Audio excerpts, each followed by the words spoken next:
Hello guys, നമുക്കിതൊരു ഉത്സവം കാണാൻ പോകാം. ഞങ്ങളുടെ നാട്ടിലെ പാണത്തൂരിലെ ഏറ്റവും വലിയ ആഘോഷമാണ് ഈ അയ്യപ്പന്മാർക്ക്. ഡിസംബർ മാസത്തിലെ 21-22 തീയതികളാണ് എല്ലാ കൊല്ലവും നമ്മുടെ പാണത്തൂരിൽ വരുന്നത്. അടാറ് പേരാണ് പാണത്തൂർ. ഇതിലും വലിയൊരു പരിപാടി വേറെ ഒന്നുമില്ല.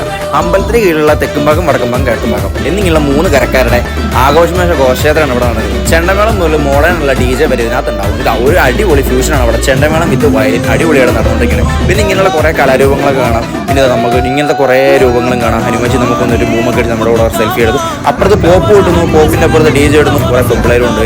മൊത്തത്തിൽ കൺഫ്യൂഷൻ എവിടെ നോക്കണമെന്ന് അറിയില്ല. പിന്നെ ഇങ്ങനത്തെ കുറേ കലാരൂപങ്ങൾ നമ്മുടെ ഷാജിബാബും തൊട്ട് ദശമൂലി രാമ്പൂരുണ്ട്. അപ്പോഴേക്കും ഇതൊക്കെ സ്മോക്കും കൂടെ വരാൻ തുടങ്ങി. പിന്നെ ഞങ്ങൾ പബ്ബിലാണോ റോഡിലാണോ നിൽക്കുന്നത് അറിയാൻ പാടില്ല. അമ്മാതിരി തുള്ളാണ് ആൾക്കാർ.